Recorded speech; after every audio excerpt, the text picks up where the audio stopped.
Jesus Christ, you people suck. Wow. Wolverine wanted to be in it. Back in the days when we played video games, it was hardcore for the nerdy and lazy. Now things have changed and all our video games are also for the casual and lady. But that's okay, you know the score. We told you a million times before. Playing consoles, not just games, is in the past. And every week you listen to the best damn internet radio crew. It's the N4G podcast. It's the N4G podcast. Alright, it's time for another week. N4G Radio. This is episode 680. Oh god, I'm glad I remembered that. For December 13th, 2021. Almost had a good intro, and then I fucked it up. You about skipped an entire month. I'm in a hurry to get things going. On the show this week, we have the Wombat, Yep. and we got Anthony. My notification sounds changed, and I'm very disappointed. He's very, very upset about it. We've been going for 10 minutes before the show just about Anthony's Discord notifications. Anyway, 'tis the season to play video games, and there are video games to play. Anthony, Yeah, I played more than one this week. holy shiz whistle. Oh, shit. I did play Mirror Big Brain Academy. Man, I still enjoyed that game. Like, even though I've seen, like, everything it has to offer pretty quickly, it I don't know, there's something about it that just got its hooks in me. Played a little bit more Animal Crossing. Not a lot, because I end up playing Big Brain Oh, well, instead. But, I got my copy of Super Monkey Ball Banana Mania for the Switch. And if you like Monkey Ball, that's a fucking good-ass package. But the first thing I did was unlock Sonic so I don't have to play with any of the monkeys. How do you feel about the physics? I know that was a thing for like the pro monkey ball peoples. And I totally understand that, because if you watch some of those people, like, they know the physics so well that I'd almost say that they use the table like a tennis racket. So the moment physics change, I could understand why it would be upsetting. But I've heard like fans that are like Joe Redifer from GameSack did a review of it. He's very good at Monkey Ball, and he's like, yeah, I can't pull off the tricks that I could, but for what this package is, it's still fantastic. And I think it's just the amount of content in that game for what, I think it's $40 up here. Is it like $30 in the States? I thought it was 40, but maybe okay, so then it's 50. misremembering. Then it's $50 up here. Okay, but still, like, for not full price, like, you get 3 games worth of stages, and that's a lot. And then you get some of the best multiplayer games. I know that Monkey Target is kind of ruined by the new physics, but that's never been my favorite of the bunch, even though it's a lot of people's favorites. But I honestly, I just like playing the base Monkey Ball game. Oh, shit. But I also... That game is, according to this, is $19.99 right now.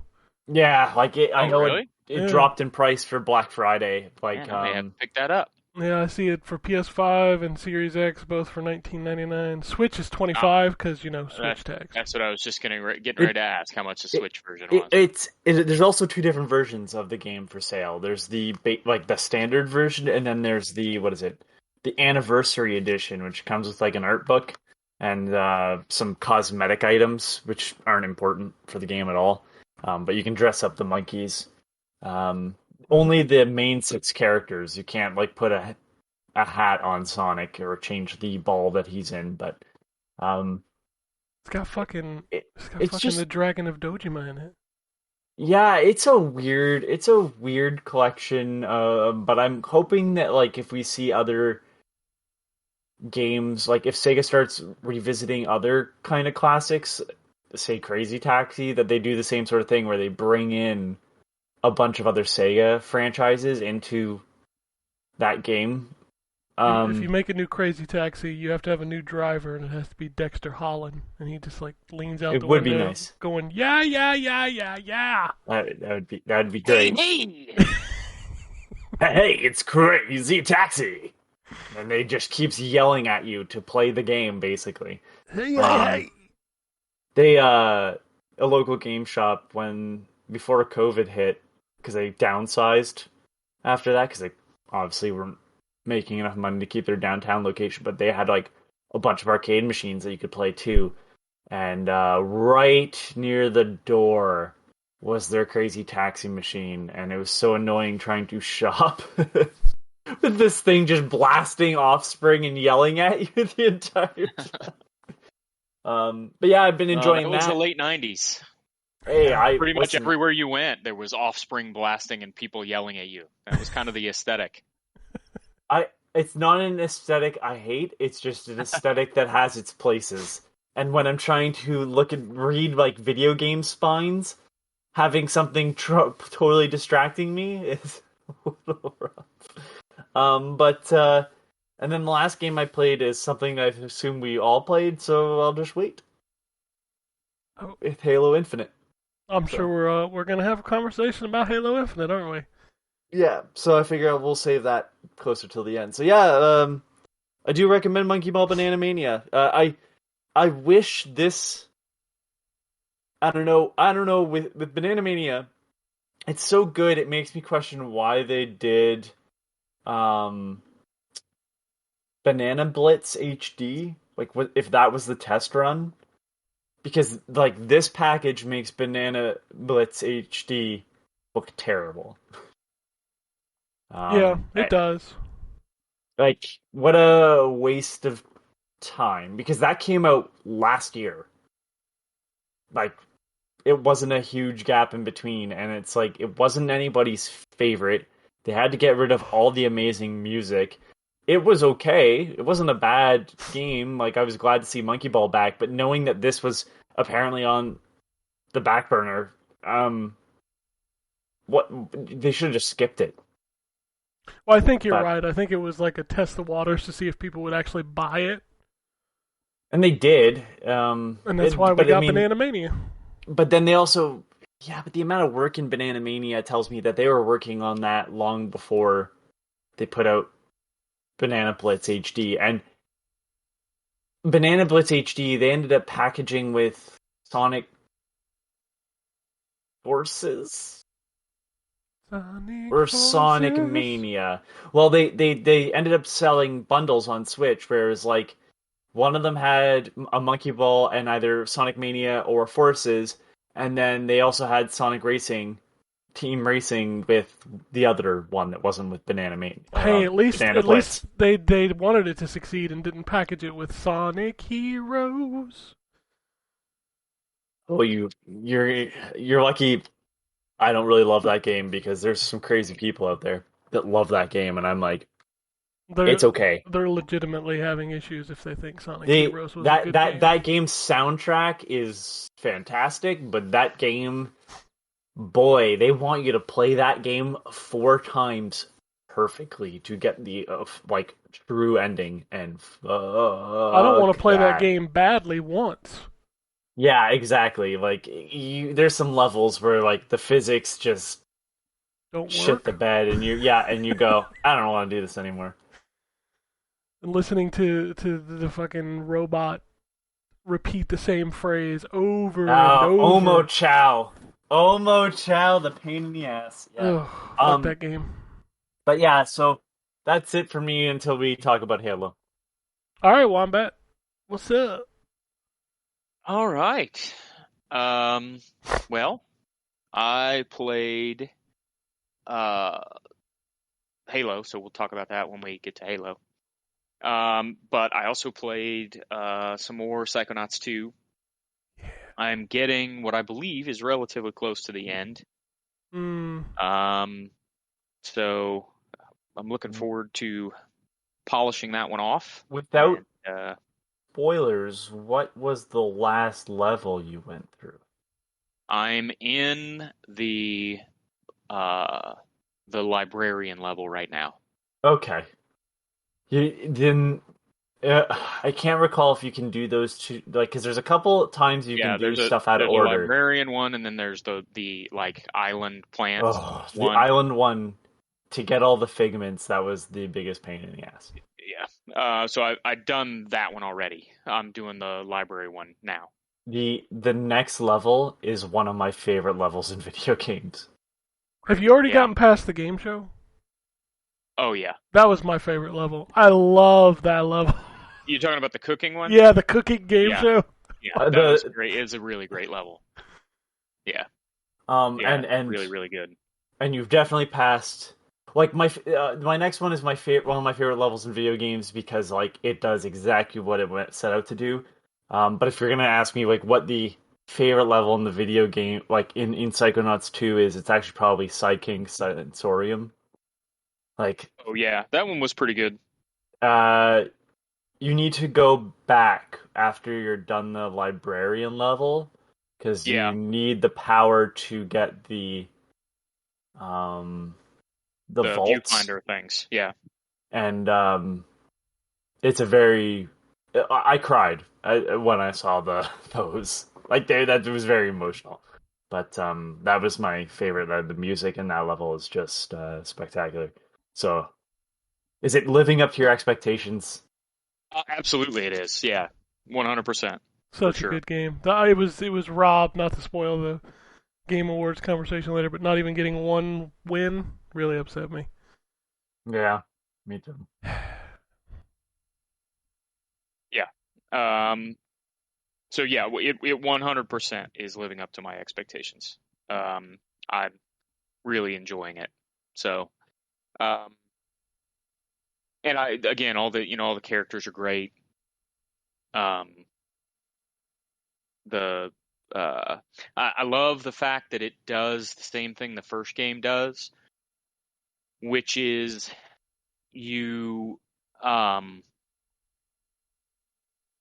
it gives you enough information based on the context clues within the level and some of the background stuff as to what the people whose minds you're in went through without beating you over the head with it. Like it makes it clear without being explicit, which I think is really cool. And the first game did that as well. There were a couple things, especially with Mia, where they don't sort of beat you over the head with it and make it explicit, but if you sort of read between the lines and pay attention to what's happening in the background and what, the different things that you're seeing kind of represent, you can sort of pick up on what the person may have went through or what their trauma is. Isn't her level the one where you can hop inside the chest? Yes. Yeah. Yeah. Yeah. So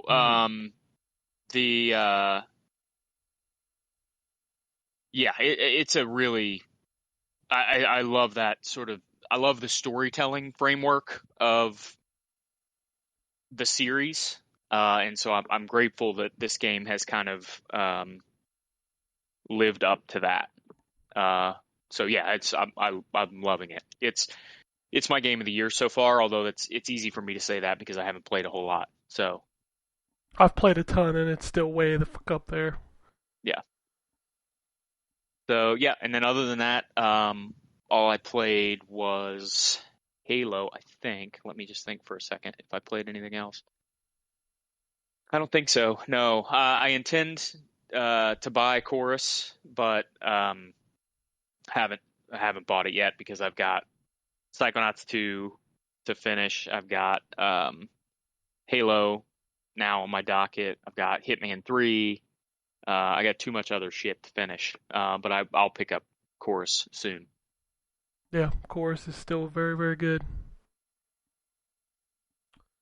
All right. And that's it. I'll save the rest for the Halo discussion. All right. Well, I'll run through my stuff pretty quick.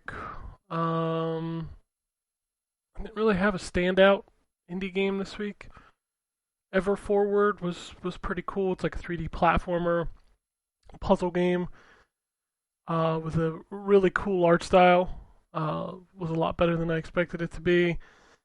Mini Madness, a racing game. It's not great.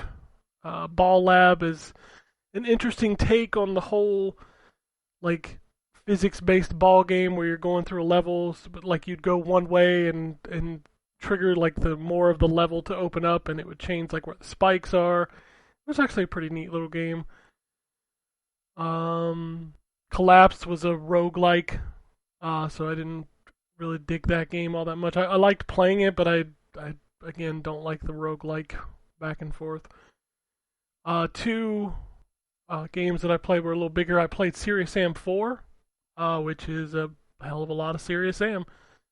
That was kind of stealth dropped, shadow dropped, like it's coming to console and it'll be here today. And then it showed up in its own Game Pass. So if you like Serious Sam, go play it on Game Pass. Serious Sam 4 is basically like a bigger, better version of 3. So, and I'm playing the Gunk, but I can't talk about past like a certain point of that game. I'll be very interested to see how people react to this game because it is... I don't know what people think it is. And I think I think it's different than what I thought it was going to be when I got into it, but I do enjoy it. It is very much like feels like a smaller game. With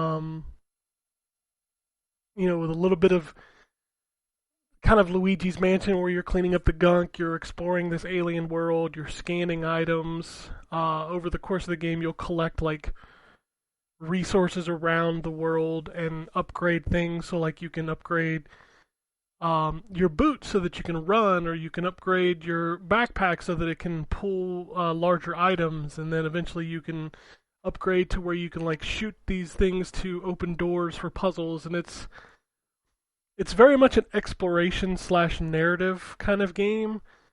The combat up to the point that I'm at has been extremely minimal. So it's not like an action game, it's more of an adventure kind of narrative game. There's a lot of conversation between the two characters that are stranded on the planet.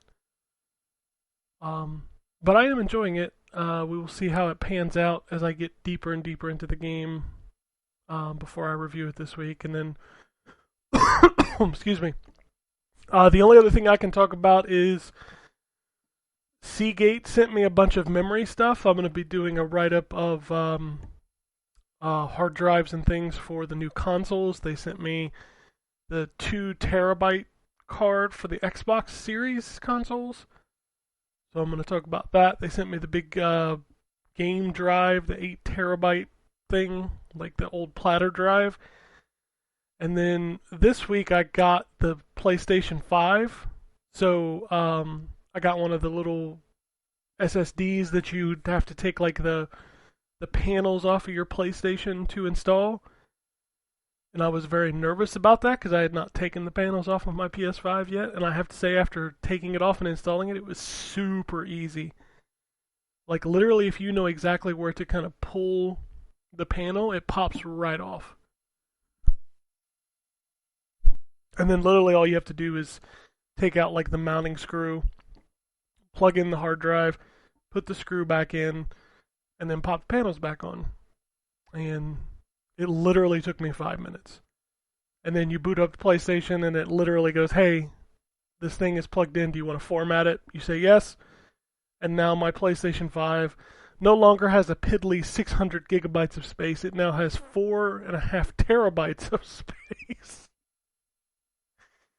So I can actually install, more than a handful of games and 1 copy of Call of Duty on my PlayStation 5, which is nice. And I did some testing where I was moving stuff between the 2 drives and how fast it would go, and it's really nice. I do wish that these things were not as expensive as they are, because that is really kind of like the downfall of expanding the memory of either of these consoles right now, is that you're looking at least, triple digits in price. So, but no, that's about it. I did boot up my Switch and unlock Paper Mario, but I never booted it, so I don't know if they fixed the Switch 64 online stuff yet. My son's been getting back into Game Builder Garage, so he's had the Switch pretty much like all weekend. So, and then I played a fuckload of Halo, and we can talk about Halo now.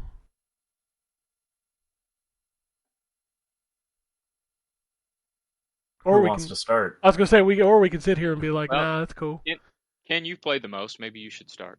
Well, I had to start over, and I finally, not to spoil anything, but I made it to the point where I had made it in the preview/review build that I had, which was the I don't know how far you guys have made it, but the mission where you have to go with the drill and go down into Literally just made it through the prologue. So have you made it to the open world yet?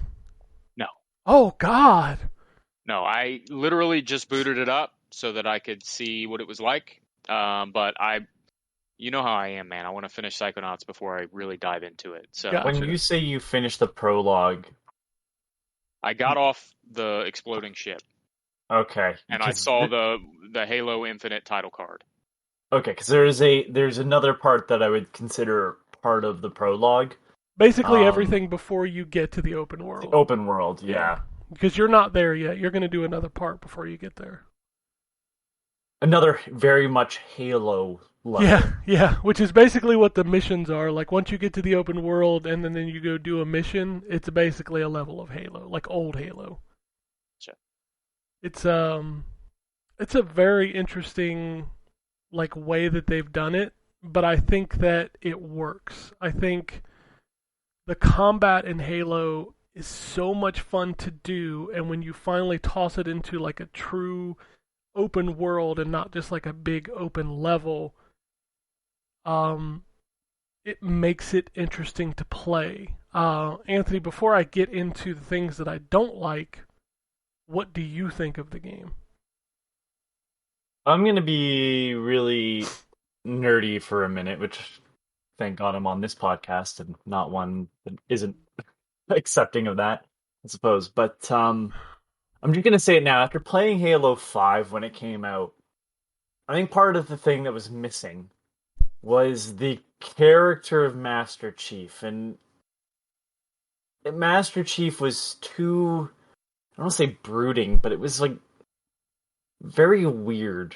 Like, it was a poor characterization of him. Like, here's this this strong character that always kind of has that right thing to say where you go, oh, you don't fuck with him, right? And here he is chasing after an AI, and like, it felt weird to be playing through that. That felt like something that should have happened in a book or a comic.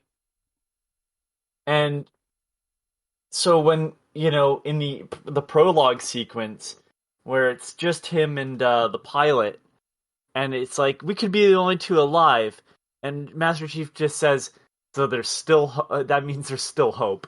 Like, I'm like, oh, he's just like drifting through space to get back onto the ship. I still think kill a bunch of people. I still think my favorite line is like, what are you gonna do with one bullet? He's like, it's enough. It's enough. Yeah, enough. It's like, if he said it with any, like, they ride the line of cringe. Yeah. Right? Like, just perfectly, where they're never crossing it. They're like, anybody else saying that, you'd go, ugh. But because he's, the character, and like, that's how he thinks, it's like, it works. There's been a couple of like one-liners, and I love, I mean, it was in the trailer, so I'm not spoiling anything, but the AI he gets, I think I prefer that AI. The not Cortana. It's weird they call it the weapon. The weapon. Yes. And I'm assuming that'll be explained later, and even if I knew, I wouldn't spoil it, but that just feels weird. But I like the fact that it doesn't have a name. Yeah. It was going, like, it's explained in the intro, but, like, the idea of it having a purpose, and once that purpose was done, it was to self-destruct, but it's still there. And the way she says it, too, but I'm still here, so what happened? She gets saucier the further you get into the game. Oh, so- but she's, like, the perfect amount, though, to play off of Master Chief, and Cortana was never really that. It was weirdly, like, I don't know. I always found it weird that they were kind of sexualizing an AI character that didn't exist, you know? It's not real. And, like, it seemed pointless. And, like, that's not the relationship these two have currently. Like, Yeah. they're two people working together. And she's kind of So- learning some of the stuff along the way, and like she didn't even like the line where she says she didn't even know what a banished was an hour ago. Yeah. like Yeah, like some of the fans are feeling you right now. Yeah. They didn't know good what it story. was. So before we get into complaints, the only complaint I have story-wise, because I don't think this is really fair to base the game off of, this is not a sequel to Halo 5. This is a sequel to Halo Wars 2. Yeah. Yeah, so that is so this thing started, and so it's not a spoiler because it's right at the very beginning of the game, but you're the Atriox guy lifts you up, throws you off the thing. That's how you end up in space, and I'm like, hold on, what the fuck?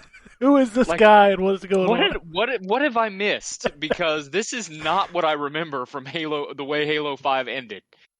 So I went back and I'm like, you know what I need to do before I even start this game, before I even start the cursory, let me just see what this looks like, and I'll come back to it later, playthrough, is go read the synopsis of the first 6 games and see what I'm forgetting. Oh, I wasn't forgetting it. It's just not there. Unless you look at Halo Wars, which I didn't. So yeah, I was very confused by So- the main villain there for a minute. The Yep. precursor trilogy is actually like 4 games and then like a comic book, because Halo 4 to 5 has a comic book in between that explains the weird jump in time, and it's just like a fucking don't do that. But thankfully like it quickly, outside of that, it quickly like seems okay again. That Once was I got yeah, that was my biggest thing about this game is like sometimes in the past Halo has been Bungie's storytelling was always kind of like we're going to tell you some things and it's not going to be written to a way that you kind of get it the first time you hear it. Whereas this one feels like I'm following the story, I'm picking up the characters, I'm understanding what's happening even if I don't know the context of where it came from. Like it feels better written, at least to me. Yeah, the Banished quickly established themselves. Mm-hmm. As someone that didn't know and was like, yeah, this isn't Halo 5. Like, what the fuck what is this? There's still questions I have, Sure. and I don't know if those will be answered. But, like, that was my only kind of complaint on the story aspect, was that if I'd known Halo... Like, 'cause the first Halo Wars doesn't have that same importance as apparently Halo Wars 2 does to the lore of Halo in terms of the main game series. It would kind of be like, and I'm only saying this because I think it's the only thing where you have those gaps of time, like they explained characters in suddenly there's a character in one of the Star Wars movies that everybody seems to know, but they never really fill in the audience. It'd be like, oh, but like, you know, oh, you had to read the comic book from Dark Horse. Like, thanks. so it was kind of weird there. But again, the Banished quickly sort of, I don't want to say overwrite their history, but it's clearly they're in the midst of change themselves. So you're coming in at a pivotal moment where they are redefining themselves. Yeah, And it made sense by the end of the prologue. I'm like, Yeah. okay, all right, this makes sense. And I'll tell you, so again, I've played through the prologue, so I don't know what happens the rest of the way. But Anthony, you mentioned that your big problem with Halo 5 was the characterization of Chief. My big problem with 5 and 4, honestly, was the precursor bullshit. Because the first 5, including ODST, Halo games, had a pretty easily recognizable enemy and overall story, right? Mhm. It was, this is the Covenant. The Covenant is, they believe that humanity is an affront to their religion, and so they want to wipe humanity out. They discover the Halo. They don't know that it'll kill all living creatures on the Earth. They just think they can use it to wipe out humanity. And there's the Flood. And oh, by the way, the Halo was built originally to try to, contain these guys. That was sufficient explanation for the origin of the Halo for me. And then it was like what it felt like. Guardians or whatever in Star Yeah, Wars. what it felt like at the time was Mass Effect had done the precursor thing. Assassin's Creed obviously had done the precursor thing, and it felt like, okay, this is the new hot shit in video games, is to talk about the race that came before. And Yeah. it felt really disconnected to me. It was almost like Halo 4 started a completely different story and just had some of the same characters. And so, I don't know what happens with the rest of the story in this game, but at least for the prologue, it was nice to be fighting like former Covenant enemies who have a very easily defined, we don't like Shape? humans because Oh. of what happened before. We want revenge, so we're going to kill Master Chief because he's the best warrior on the human side, and then we're going to kill all the humans again. Like, that to me it's so much more enjoyable as a story. Now we'll see what happens, because the other games had their craziness. Well, 5, it was kind of craziness from the beginning, but 4 had had its craziness come about halfway through. So we'll see what happens here. No spoilers, obviously, but it would be nice to just go back to something more simple. I do agree with you. When I say that Master Chief's characterization bothered me the most, is because had Master Chief felt like himself still, I think I could have bought into the nonsense a lot better. Yeah. But so Master Chief isn't really a very good characterization, especially in 5, but 4 it started to get there. And then you're throwing a bunch of bullshit at me that wasn't really mentioned beforehand. Like, now there's nothing to connect to. Like, that was, I think, and nothing bothered me actually more than it feeling like a bad Metroid Prime in Halo 4. The way that the precursor enemies moved reminded me of the Chozo ghosts. And I was like, this is just bad Metroid Prime that's linear. It's not, it doesn't feel like enough is happening. Like, I like the precursor weapons, but like,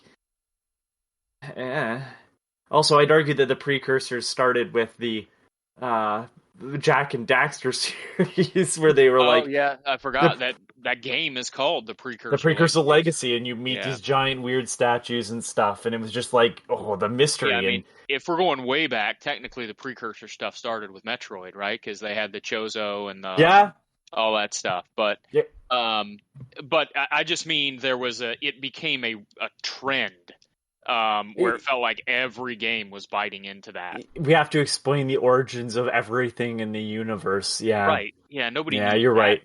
I didn't even think Um, about that. The Mass Effect series was doing that, and then Oh, come on, Halo the kind of Adam and followed. Eve, the apple, and the Assassin's Oh Creed. Yeah, God! Yes. Yeah. Oh, I didn't like even I put said, those in. Assassin's Creed. Yeah, yeah. Oh yeah. yeah! Wow. It was everything had to have precursor, the first people stuff, and it's like, man, I don't need that in Halo. And so here's what I'll say: I find in one of the big differences, not that there aren't a ton of differences, but one of the big differences between literature and video games is that I feel like most of the time literature lives and dies based on its main character, because you're inside the main character's head in most books. You're seeing and hearing their thoughts, and you're seeing the world the way they do generally. Most video games, not all video games, but most video games, especially shooters, really live and die based on the antagonist, because that's what you're pointed at for the entire game, right? Especially a shooter. And so I think, like, if you blow the antagonist in a game like Halo, what am I pointing at? Like, there's not enough inner monologue in the Halo series for the main character to be the only focus. Like, you got to have a really compelling antagonist, because otherwise, like I said, what am I doing? Like, what am I shooting at? For role-playing games or platformers, it's a little bit different. You got to have, the main character is a bigger part of it, I think. But man, in a shooter, if I don't care about what I'm shooting at, then what am I even doing? Yeah. And so, yeah, I think, I already, again, I only played the prologue, but I already care a hell of a lot more about the antagonist that we've been introduced to in the prologue for Halo Infinite than I ever cared about any of the bad guys in 4 and 5. I've never thought about first-person shooters that way, but you're absolutely correct. I will tell you that it continues excuse me, out into the open world, and one of the things that I really like, kind of, pivoting into the gameplay, is once you get out into the open world, you get a lot of open world stuff. Like, you get some dots on a map and you get fast travel points, but you get this like laundry list of named characters that are soldiers in, the banished army, that are like considered like elite soldiers. And Kind of like Shadow of War. yeah, so you'll get Okay. like these main generals that you'll get marked on the map as you continue to like uncover the map. And the thing is like they have a name, they have a life bar, and then when you get to them, like you'll get this little story from the audio log about that person, and you can like read up on them, and then once you fight them and defeat them, then you get like a special weapon. Like Yeah, that's exactly what they should be doing in a first-person shooter. yeah, and that happens in this game. But And you I also again, you spend the entire game with something at the end of the barrel of your gun. And the more intriguing the thing at the end of the barrel of my gun is, the more I'm interested in pressing forward to kill it. Yeah. So that is really good news for me. And it actually makes me anticipate getting further into the game even more than I already was. I don't know if you've noticed this, Anthony, I also love that it has kind of that Joker from Arkham Asylum, where Atriox is constantly talking over like a loudspeaker. but it's not Atriox. It's sorry. because Atriox is dead. It's the new leader of the band. The new guy, but he's like over the loudspeaker, like talking about which places have been taken down and who's been killed. And well, my favorite part of it is when the grunts start speaking over the loudspeaker. Yeah. Oh, you're like, oh my god. The grunt dialogue in this game is so good. All of the characters. That's something that the first couple Halos did really, really well, is they made each one of the enemy types has its own personality. These blow those out of the water. So not only do they have a personality, I'll kill a brute, and the jackals. One of the jackals will comment and be like happy that the brute is dead. Some of the jackals that snipe will be talking about, like, you'll hear them talk about trying to aim for your head. Like, it's a weird thing where it's like all of the characters are always talking, because of course they would be. Right. But like way more than I remember past Halos. Past Halos, you'd be like, shoot a guy, and then someone would maybe comment about, oh, the it's down, or the grunts start running away and stuff. But dude, the situational dialogue in this game is ridiculous. I heard a grunt holler when I was reloading to tell everybody else that I was reloading, and I heard a soldier have a conversation with another one about a sandwich because they were hungry. It's so weird. And when you die to one of them, they all have a bunch of different death conversation, or like death talk. Like they give a little speech about how they killed you. One of the was it one of the elites, or was it one of the jackals? But one of them said, "I have to take your head as proof," and then the screen went black. Yeah, the conversational dialogue around the world is fantastic. And that's again why it was such a goddamn travesty that you spent half of the last game shooting fucking robot things. Yeah.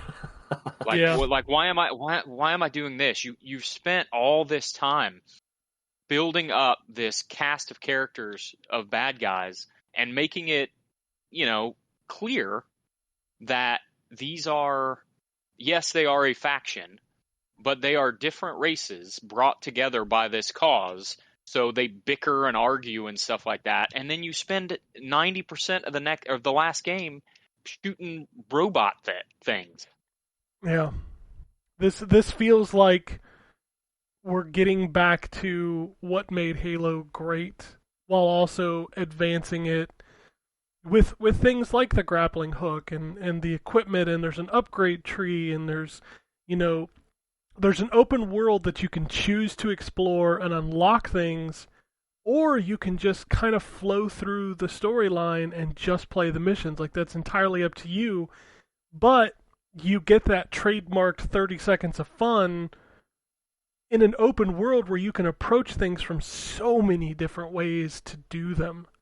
Yeah, like, I do like the fact that it's not, oh, I died in the hallway, I just have to be better. It's like, no, I might have chosen to start that conflict in a poorer way. Like, maybe if I take a different angle of approach, like, I can do this a lot better.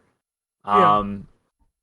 I'm gonna tell you right now, the grappling hook is one of the best fucking things in video games. It's really good. What if you took, to sum it up, what if I took the Just Cause 2 grappling hook, but put it in first person? And as soon as you get the upgrade that it means it, reloads faster, dude, I was, like, swinging like goddamn Spider-Man. Yeah, it's like the Skyrim thing to where you can kind of, glitch your way up the side of a mountain. Once you get that upgrade, you can, like, literally grapple, and then your momentum will carry you for a minute, and then the reload happens before you're done, so you just keep going up and up and up and up. So there's I have one skull so far. One, because they're very hard to find. Yes, they are. But I found one, and it required a, like, precision amount of, like, grappling hook.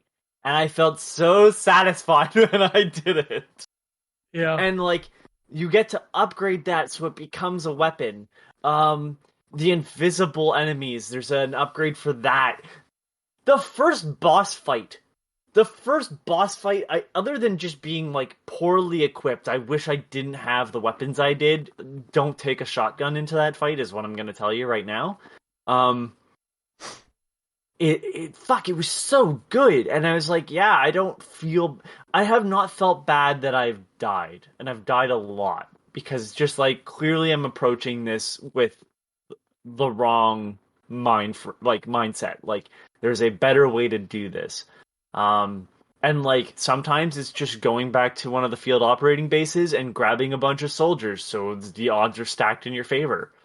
And like I love the fact that as you unlock weapons through Valor and other things, like you get the special versions of guns and vehicles, and you just go back to one of those, and it's like, I want this gun and this gun. There you go. And like, man, the pistol is back. Like, it doesn't work as well as the original Halo's pistol, but there is like no drop on those bullets. So you can, if you can line that little target up, you can basically headshot those guys. I'll tell you, my pistol of choice in that game though is the Brute pistol. Holy shit! The Magnum. That thing is it's devastating. I like the pistol. I like the old battle rifle. Yeah. Which I like the battle way better than it used to be, in my opinion. And the like heavy machine gun that like the UNSC. I like machine that gun, but this is going to curtail into what I don't like about this game. That you can only carry 2 weapons? You can only carry 2 weapons, which sucks, and the ammo is so limited. Yeah. That is my only real complaint about the gameplay, is that it is... The way Far Cry handles it is that pistol ammo works on pistols. The way Halo works is you need to you run over the same gun to reload, or go to one of the little ammo drops and reload all of your, kinetic and energy. And yeah, there's 3 different types of ammo boxes. Electric, yeah. There's 4, actually. Oh, there's 4, okay. I think I've only seen 3, but maybe I just haven't seen it. You know that big-ass like rocket launcher that you have to charge up from the Banished? Yeah. It's a red gun. There's a ammo type that reloads that. I do have another complaint. Okay. The equipment and grenade switching. I don't mind the grenade switching. I hate the equipment switching. The equipment switching is fucking terrible. So if you haven't got multiple equipment yet, the way you do grenades and equipment is you either press left on the D-pad or right on the D-pad, depending on if you want to switch equipment or grenades, and then you press a second direction. So until you memorize what piece of equipment is on every single one, it's just a chore. A wheel, a weapon wheel would go a long way. Also, why not just tap the button? There's only 5 equipment pieces and 4 grenade types. Just let me tap left, like twice to get to the grappling hook, 3 times to get to the thrusters. Yeah, just let me tap it. Don't make me press one direction and then another direction and have to remember, oh, my grappling hook is left, my thrusters are left-right, my shield drop is left-down, I don't know. The other thing that, it takes... I always mess it up once when I restart the game, but the grappling hook is on right bumper, grenades are on left bumper, he shoots the grappling hook from his left hand. Yeah, which is weird. I know why they did it. That's because it used to be left triggered to throw grenades. I would almost better be than okay. the Halo 5. I would almost be okay with them getting rid of that fucking the half-ass ADS. I don't need the half-ass ADS. I don't know. Some guns don't even use it. It's just, I don't know. It feels weird. I just wish there was an easier way to swap equipment, because there's a lot of times where I'll go into a level and I want to have the threat detector and then I want to swap to the grappling hook, and it's like, oh, I got to sit here and fumble with the D-pad for 2, and then all of a sudden I'll turn my light on because that's up on the D-pad, Yeah. But if those are the complaints, I'm okay with that. It's still pretty good. Yeah. I think the only other minor complaint, but it's a complaint with every open world, is when you're kind of just looking for those last things, you're like, fuck me, I'm just wandering across an empty map looking for something. Well, it does mark things when you open a fob. Yeah, so where is the last... Like, I'm looking for... I'm missing a skull, and I'm missing 6 UNSC audio logs on the first map, as well as 1 propaganda tower. Those should... And it's like... Yeah, like some of the stuff... They'll pop up the propaganda tower, and you'll hear the sound of the UNSC audio logs if you're near them. But that requires still being in the general vicinity, and I'm like, I swear I walked this whole map. I cannot find that propaganda tower. And obviously the skull, they're not going to tell you where it is. So They it's like... will if you find an audio log for it. Interesting. Yeah, because there's a skull Okay. marked on my map, and it had to have come from an audio log. Is it at the top of a building? I don't remember exactly where it's at. Yeah, because that's the one I got. Yeah, that one... And that was unique experience. I saw the thing that's on top of the building. You're talking about the top of the tower, the very first tower? Yeah. I'm just going to wait till I get to Pelican and fly up there. Oh no, I did it with the grappling hook. I tried for about 20 minutes, and I'm like, you know what? I could be shooting things. You have to get onto like a specific ledge that is like super small, and I grapple hook. Again, using it, like, the grappling hook is so good that I'm like, as soon as I got the hang of it, I knew how far I'd be in the air past the ledge to be able to turn around and shoot the grappling hook back and pull myself up, and he'll clamber over and I'll be on top of the building. And I'm just like, this fucking game, like, they built an actual sandbox. Yeah. You know, it's the thing that I'm like, sometimes like, oh, I wish I could do this. You can, like, this whole world is pretty open, and like you said, you'll be able to get like flying like vehicles and stuff. I do. That is one other complaint that I have, is that, like, every time I get a warthog or a mongoose, I feel like it's a lot harder to traverse the world than it is just walking and grapple hooking. Because and the thing with that is because you're on these broken islands and the world is sort of fallen apart. Like, driving any vehicle that doesn't float doesn't work. Yeah, the ghosts are fine, but the mongoose... The ghosts are and the only warthogs- thing. No, and the motorcycle, the brute cycle. Yeah, chopper. Yeah, it's that's a pain in the ass to drive too, because everything is too bumpy. Yep. Yeah. Although having a ghost during a mission is so well, fucking breaks good. it because you just strafe around But everybody. that's the beauty Yeah, of that's always been the case, though, of Halo, is if you get a ghost, you're basically just on cheat mode for a little bit. But that's what people don't understand. Like, some people complain like this breaks the game. No, it makes it fun. It makes it fun, yeah. Yeah. Also, And, go ahead. sorry. I have a new favorite enemy. It's the brutes that just charge at you.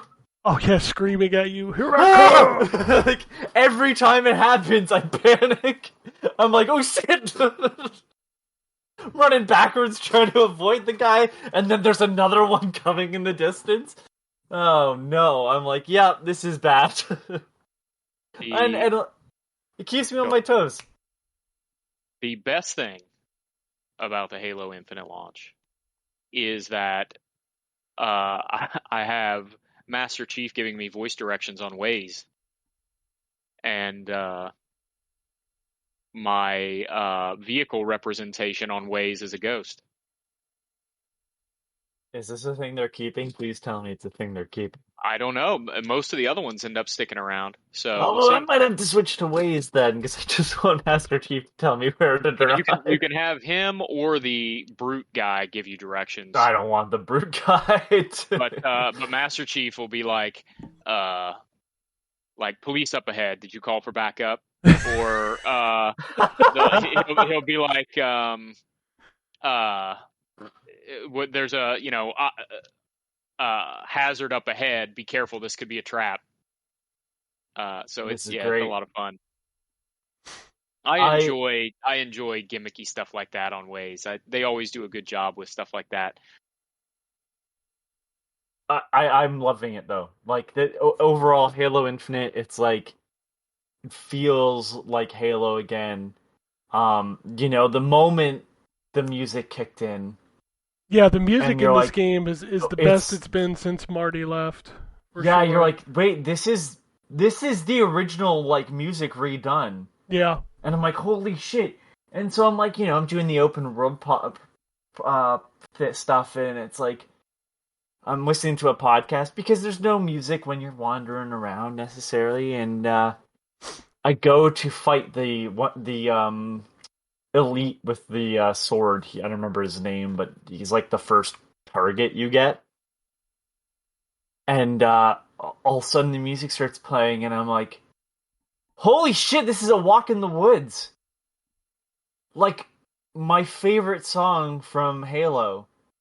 And they're playing it, and I'm like, I'm walked into this combat section, and like, the choir starts up, and I'm like, oh my god, like goosebumps started to happen. I was like, they've done it again. And it's not to say that Halo 5 or Halo 4 soundtracks were bad. They weren't. In fact, I'd argue Halo 5 soundtrack was the best part of that game because it was something different, but it worked really well.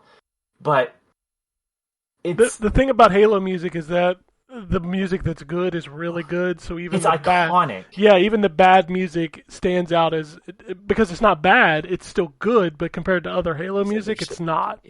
So like all these iconic tracks are being brought back, and I'm like, yeah, like this is a return to form entirely, and oh, man, like I've said before, it's like I haven't engaged with every Halo game fully, and I probably should. But like, you're so like my first Halo game was Halo 3. I'd played Halo 3 multiplayer at a friend's house. I got my 360 like arcade. Halo 3 went on sale for like $20 on a Boxing Day sale, so I went and bought it. And I'm playing through the campaign, and you're on I think Earth or something like that. And like, you're going through the forest as the first mission. And there's a part where you start to come onto buildings, and the new version of A Walk in the Woods plays. I was just like, holy shit, like first person shooters can have music like this? Yeah. And like, yeah, not knowing that it was, they played that in Halo 2 and 1. And, when I played the anniversary version of Halo 1, I was like, oh my god. So yeah, like it's a weird thing to call out. I mentioned music with Psychonauts 2, so obviously that's a thing I care about a lot. But yeah, they did it. Like I can't. After 5, I had like very little hope, and it seems like they've got it finally. I think the conversations we've had, I think it was very brave and very smart to delay this game a year. And I think the conversations that we've had since Halo 5 came out, that the next 343 game has to be fucking amazing. Yep. And it was. Yeah, I mean, I think, again, I've barely played any of it, but what I've played so far is enough to give me confidence in playing the rest of the game. So, unless they don't stick the landing, right? They've proven that they know how to make a good Halo game now. Yeah. Which they had not proved before. This feels like Halo is back. I will be excited for whether this game gets a sequel or it just expands. They called it Halo Infinite. Maybe they'll just add things to it over time, new islands, new areas. I don't know. I think that's probably the game plan. I think that's what most of these series are going to go to. But all I know is that the sandbox that 343 has built in this game at launch is fucking amazing. And Halo is back. I'm excited for Halo again. And, I played the multiplayer and I like it, but then again, I'm 40 plus years old. I can't hang with these kids anymore. Same. So yeah, I do enjoy the multiplayer, but it's not where I'm going to spend my time. No, I can't. Like they're just routing me. Like it's not even a challenge for them to kill me. Yeah, But I don't stand a chance just because I'm bad. I don't have age to back me up. I'm just bad. yeah, but having this campaign and the way it plays, and man, it feels good to have Halo be good again. All right. So anything else about this game? I did forget to mention something before we move on to new releases. I don't have anything else about Halo. I'm just gonna say, like, if our discussion hasn't done it, it is literally paid for in a Game Pass subscription. Yeah. It's on PC. Like, do yourself the favor and just give it a shot. Like, Halo is the reason why video games, like, obviously first-person shooters had campaigns before then, but it is why, like, Call of Duty started having huge spectacle campaigns, right? Because they started focusing more on multiplayer, but they'd still have those big moments. Halo fell away from that, but it's doing it again, and it's giving you an open world experience.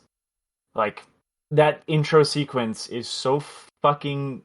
It reminded me of the Titanfall 2 segment where the houses are being built around you. You know, like it's just this like masterpiece of like, oh yeah, this is how a first-person shooter's done. And then you go into the open world and you're swinging around and, you know, tactically choosing where to attack enemies from. I'm like, yeah, this is a fucking great game. Just give it a shot. Like, I know that Halo 5 was bad. Just God. Yeah, just forget Halo 5 Yeah. and just play this game. I mean, there's nothing to lose considering it's on Game Pass, whether you have an Xbox or a PC. Just get it. And I'll be, as soon as this... Hopefully this game gets a CD soundtrack release. I think it did, didn't it? Not yet, I don't think. Okay, I thought I saw somewhere that there was a place where you could buy it, and somebody was complaining because it wasn't vinyl, it was CD. But maybe that was something different. Maybe. But like, I'm gonna look right now because I want it. Yeah, man, it's just so good, so good. That's all. I mean, really, I can't praise it enough. I've just been having a blast and dying a lot. So. Yeah, What was the game you forgot? Let's so yeah, hopefully it was good. Well, I know you don't have a new console, but Ryan, did you download that Matrix thing? No, I did not. Holy shit, you need to download it. Is it really good? So, you know how we've kind of had like this almost like post-mortem of these new consoles and being like, oh, well, we don't have, you know, the game to showcase what these systems can do. Like, they're good, but they're just kind of running better, but they look, because the cross-gen stuff, you need to see this engine. It's not really like a game. It's just a demo of the Unreal 5 engine. Holy fucking shit, dude. I've seen screenshots. It's uncomfortable. It's how realistic it looks. Like, this was built in like a year by the Coalition and some other people. And you just look at it and you go, God, when games start looking like this, it's going to blow your mind. But like, they can now. Like, these things are running in real time on these consoles. It's just, I mean, it's just kind of crazy, right? I'll have to check it out. Just is there download anything you can do in it? Yeah. So it starts off with like, you remember the opening of the first movie where he's like laying his head on the keyboard. So it starts with that. Yes, and they've recreated it, and you go, this is just the movie, and no, it's not just the movie. It's not the movie. It's like, so you start with that, and then Keanu does like this little intro, and it's like the rendered version of him, and it's fucking uncanny. Like, it looks real. It's kind of crazy. So you do that, and then like you play this sequence where, like you're in a car chase, and it's kind of like on rails, and you've got like this shooting, and then it puts you in this open world where you can just walk around and drive cars and shit, and that's kind of all it is. So you can't like jump buildings and stuff. No, but you can like literally go into like a flying camera Damn. and just float Still. around the world and see what it's doing. Seeing as how the Wachowskis are big nerds, I'm wondering if there will be more of a video game worked off of this. Not like they haven't had video games in the past. They filmed that all the Enter the Matrix stuff at the same time as the movie, so I'd be interested to see if they go any further with what they're doing here. I wish I could play it. Yeah, that's the thing is like it's only available on Xbox Series X, S, and PS5. You can't even download it on PC right now. Oh wow! Okay. And I think I know why. It's because it's got real people in it and they don't want it modded. Nah, that makes sense. I unfortunately understand that people are weird online. Yeah, people are very weird online. But no, I would definitely. Sorry, I'm trying to order food for my wife, so I'm kind of like half paying attention. But no, if you have a new console, go download this thing and just marvel at it. It lets you kind of switch between, like, it shows you like the underlying AI and how it's working, and shows you where people are in traffic, and it's just, man, is one of the most impressive things. It reminds me of, not to go way, way too far back, but do you remember the T-Rex demo, like the disc that came with the original PlayStation? Yep, I do. Yeah, it's kind of that moment where you're like, holy shit, look what this machine can do. And I ran it on both PS5 and Series X, and it runs great on both. It is definitely not running at 60 frames a second, but you can look at it and be like, it's just something to marvel at, man. Like, I wanted to show it to my wife, and she doesn't even really care about graphics. I was like, you've got to see this. They like show it to her, be like, is that a movie? No, that's what it looks like when you play. It's fucking crazy. Interesting. All right. Well, I'll have to check it out. I have not checked it out yet. Yeah, go download that. All right. All right, so let's talk about what's coming out this week. Switch my tabs here. For the Series X and PS5 consoles, we've got, finally, Among Us making its way. Remember that game? Nope. I do. Yeah. I was going to say, nobody remembers that game. It's already forgotten. Asteroids Recharge, which this is the third game in the Recharge series. I think we did Centipede and then Black Widow and now Asteroids. Beyond a Steel Sky. Again, interested to play that. Gear.Club Unlimited 2 Ultimate Edition. One Hand Clapping. Eterna Noctis. The Letter of a Horror Visual Novel. Record of Lodos War, Deedlit, and Wonder Labyrinth. Say that 3 times fast. And the Gunk. PS5, pretty much the same stuff. Guardian of Lore. The Smurfs Mission Violleaf, the Smurftastic Edition. Okay. That's great. Blackbird. I hope if that's in the dead of night. Yeah, that'd be pretty good. I hope if they're doing a PS5 version of the Smurfs game that they like upgrade it to run at 60, because playing that game at 30 was about killing me. I've been spoiled. Five Nights at Freddy's Security Breach. Is that the like? That's the first person one, right? Or I know they're all first person, but like the adventure kind of one, right? That's my question. Yeah, I don't remember what that one was called. That's the one that's got the weird redesigns where they look more like power suits rather than animatronics. I will be interested. You walk around. I will be interested to like hear if that game is any good, because one of the things I didn't like about that game was like the static like function of it. Camera view. Yeah, I didn't care for that. Moon Remix RPG Adventure. And I think that's it for the new consoles. PS4, Xbox One. We've got a lot of the same stuff, but also Shovel Knight Pocket Dungeon, Always Collection, Clockwork Aquario, Disney's Classic Games Collection, Aladdin, Lion King, and what's the third one? I don't remember. Jungle Book. That's what it was.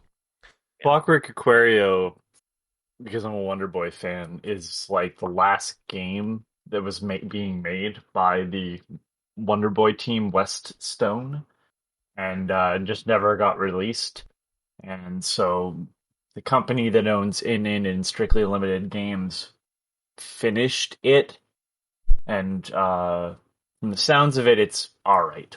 It's like, yeah, I can see why, like, it just was kind of not released, but that it was still okay. It just wasn't their best work.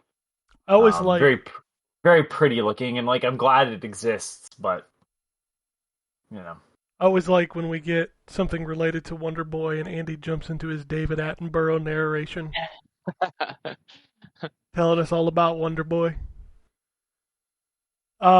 Greek Memories of Azure. The expansion for Kingdoms of Amalur: Re-Reckoning, Fates Worn. My Universe. Is that an expansion that existed for the original game? Nope. Or is that an expansion that only exists for the remastered game? Only for the remaster. It's brand new. Interesting. Is this the first time that somebody has done a expansion specifically for a remaster that wasn't a part of the original game? I think the same. I think THQ Nordic also did one for Titan Quest remaster. Yeah, they did. Oh, interesting. Sorry, you went into the Lisp thing when you said that whole sentence, and it was cracking me up. Is this the first time that they've done? I apologize. Interesting. So you're saying, Anthony, you think that they did it for what again? Titanfall? Titan Quest. Titan Quest, I mean? Yeah, because they did. So they reissued Titan Quest. Let me just quickly check here. I think you're right, because they did. For Titan Quest Anniversary Edition, they ended up releasing Ragnarok, Atlantis, and I think the newest one is called Eternal Embers. So those aren't for the original Titan Quest. Those are specifically for Titan Quest Anniversary Edition, and that is also published by THQ Nordic. THQ is doing this now, which I think is kind of cool. Hey, I'm glad that they see value in franchises other people didn't see value in. Yeah. I kind of want to play this now, but also at the same time, I didn't play entirely through the remaster of Amalur. So, like, do I want to play through that whole game again and then play the DLC? I don't know. It was just Kingdoms of Amalur was just given away free on something, right? PS Plus. PS Plus, yeah. Yeah, I'll have to check it out. I never played the original, so. Oh, the original is a great game. I really enjoyed that game. You just have to understand what it is. You know, it was an MMO that turned into a single-player game that has a lot of areas that are kind of empty. Yeah. So, but it's still a good game. My Universe, Doctors and Nurses.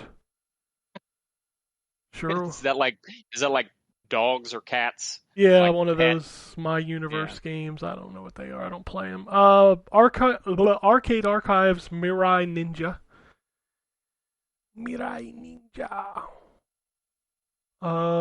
Xbox, probably a lot of the same stuff. It still says Shovel Knight Pocket Dungeon's coming to Xbox. I thought that was not coming to Xbox.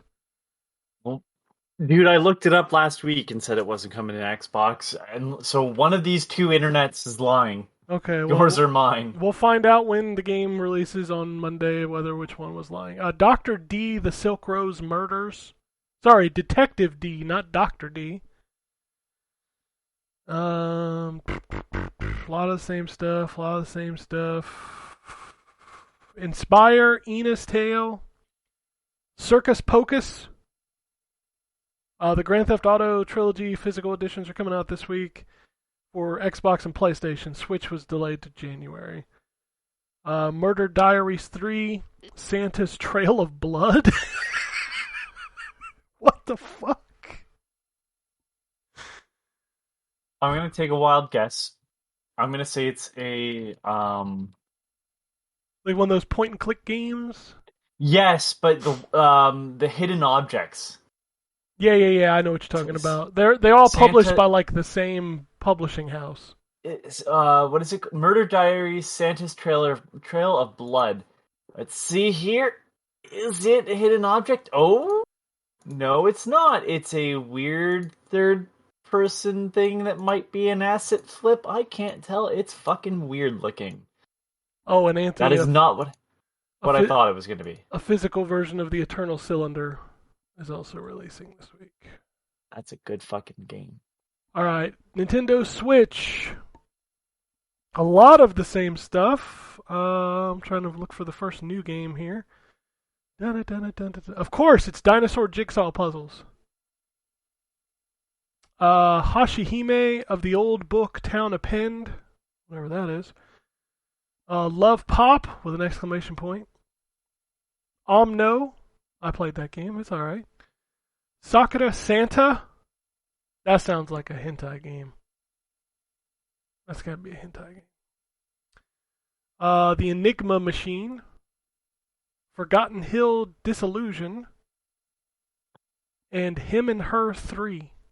I'm gonna tell you right now. I was like, I'm like I've wanted. I hope Ken is wrong. I hope Ken has taken a guess and is like wrong. Ken, you weren't wrong. Ken, you weren't wrong at all. Here's the description. The popular user-defined tags for this product on Steam: anime, nudity. Yep. You're welcome. You are welcome. I bet she's wearing like a lingerie Santa outfit. Yes. That's right. I know my weird shit. Alright, let's do the news. News. I literally thought I was only going to have one bullet point linking to the story about the Game Awards, but I found some other stuff. I'm going to run through those real quick. Remember Scorn? How many times we talked about Scorn? Has it been delayed again? I don't know that it ever had an official date, but we have a release date now.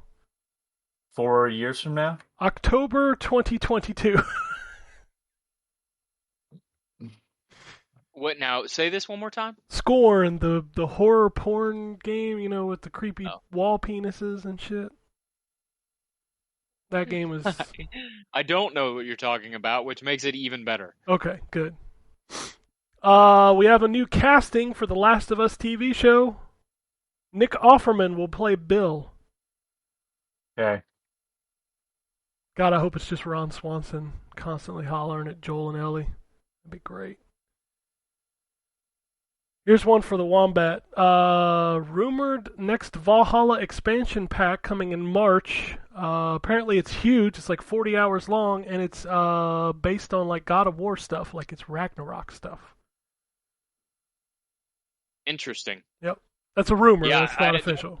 Well, that's been the expectation. So there was something in the code, I guess, that they discovered that referenced a meteor, and the expectation was that it would lead to the next expansion being Ragnarok.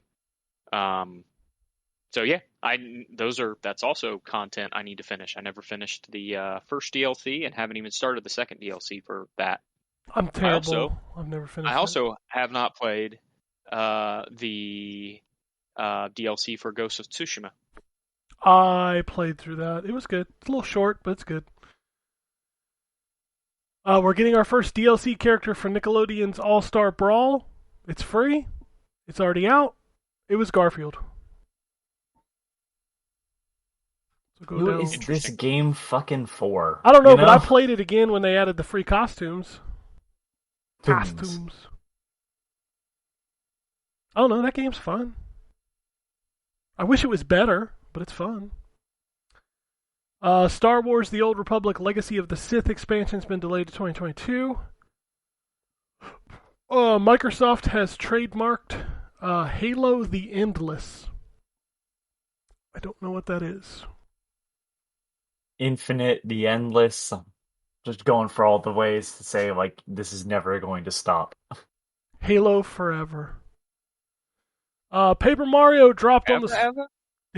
Paper Mario dropped on the Switch in December for the N64, and then they've already announced Banjos in January, which basically means bend over, boys, because you're going to get trickled one game a month. Also, what happened to the Super Nintendo and Nintendo games? That's a great question. Let's up the price of this to some ridiculous amount and give you one game a month.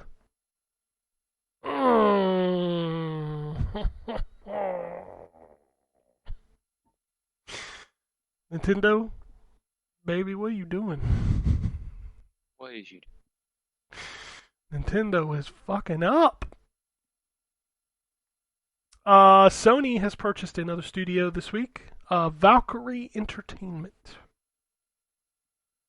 What do they make? I think they've worked on multiple games. Again, this is kind of like a support studio. I think they worked on God of War. Yeah, give me a second. I pulled it up before. They've worked on because somebody said that I remember that they got pulled in to help with I think Halo actually Infinite. They helped. Yeah, they might have worked work on Halo. I know they worked on God of War. Of course, their website doesn't have. It's just a picture of the check Sony wrote them. Basically, yeah.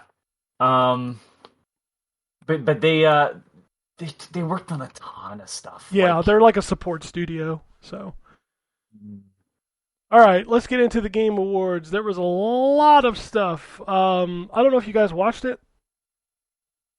Just quickly to share with Valkyrie Entertainment worked on that were big. Forza Motorsport, Forza Motorsport 2, Forza Motorsport 3, both Saw games, Supreme Commander 2, Infamous 2, Forza Motorsport 4, Twisted Metal, the reboot, everybody's favorite Kinect Star Wars, Ooh. Lost Planet 3, Batman Arkham Origins, Forza Motorsport 5, Infamous Second Son, Middle-earth Shadow of War, Injustice 2, God of War, State of Decay 2, Aliens Fireteam Elite, New World, that game that none of us play. Yeah. Okay. So they've worked on a lot of stuff, but they've never built their own game. Got it. From my understanding, yeah. Okay. So, back to the Game Awards. Did anybody watch it? Did you all watch it? No, I did not. Okay. I know Anthony didn't. He said he wasn't going to watch Even if they're game related, and even though I know there's trailers and stuff, I can't stand award shows. I'm going to be honest with you, this wasn't an award show. Okay. Yeah, I usually just end up catching whatever trailers I'm interested in on Twitter. I mean, legitimately over the past few years, I felt like he has gotten better at like recognizing the awards and the games and like remember when he did that lifetime achievement stuff for what was her name? The adventure game person. Roberta Williams. Yeah, like when he did that and he did, like looking back at all this stuff, like all of that felt lost this year. Like this literally felt like an E3 presentation. And I'm not complaining because that's kind of what I tune in for.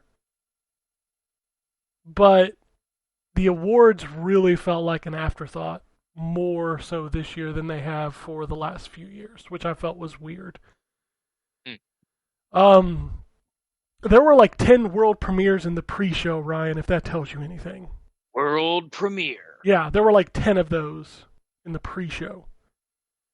So I'm going to kind of start at the bottom from the beginning. So we got a release date for Tunic. It's out in March.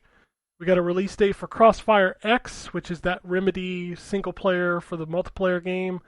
That's February.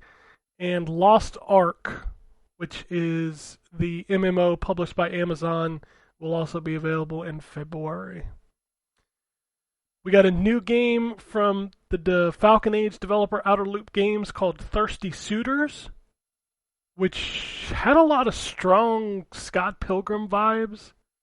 Like you're basically playing this girl and she's fighting all of her exes. So, okay. Looks interesting. Telltale announced 2 new games. One is based on The Expanse, which is that Amazon TV show. It's being co-developed by Deck 9, which is the studio behind the new Life is Strange game. And they're also making a Star Trek game called Resurgence, based on the Next Generation. PUBG announced that they are now free to play, so you can just go play it. After losing players to Fortnite, they have decided to join Fortnite. Sure, Yes. sure, why not? Yeah, they're a little late. Yeah. Fortnite done got Spider-Man, so you lose. Cuphead's expansion. And I heard, by the way, that the Spider-Man stuff in Fortnite is actually really good. Well, it's better than the Avengers stuff. I've seen it. I've seen the web swinging is like amazing, spectacular, and all the other Spider-Man jokes, but like it is unbelievable how good the web swinging is in that. Didn't they give it to every character? Doesn't every character have like a swing mechanic I think now? so, yeah. It's a mythic weapon kind of thing that you can pick up, I believe. Like, Does they Spider-Man do have to pick just it up? about- No. Okay. It's Spider-Man's just a skin. It's like so they had a couple years ago, or not a couple years ago, the Mandalorian's like gun you could pick up as a mythic weapon, and I think that's what the web shooters are too. Gotcha. I don't know because I haven't played it, but that's just my understanding. I don't play Fortnite, so I have no idea how that shit works. I'm enamored by like the cultural touchstone of that game. It's basically Ready Player One in a sense. Kind of crazy. But good. Yeah. Cuphead's expansion made another appearance. They finally got a release date, June 30th, 2022. And it will be available for every platform that Cuphead is available on. We saw the trailer for Hellblade 2, which was in-game. And after playing that Matrix demo, I believe it now. Holy shit, I could not believe that was actually gameplay. Like, that game looks ridiculous. Also, Yeah, go ahead. I'll play that game, and I will be absolutely terrible at it,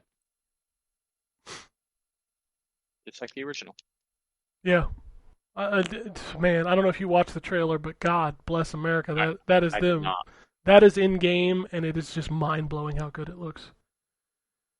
I believe it. The original game looks fantastic. But this one's built on Unreal 5, which is what that Matrix demo is. And it's just uncanny how good it looks. They announced a Dune RTS spinoff called Dune Spice Wars. It'll launch in early access on PC in 2022. Not the first time Dune's gotten a game like that. Yeah.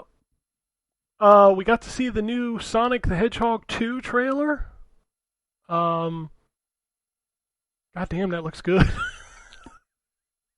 Ain't gonna lie, man. That first movie was good. This one looks good too. I still haven't seen the first one.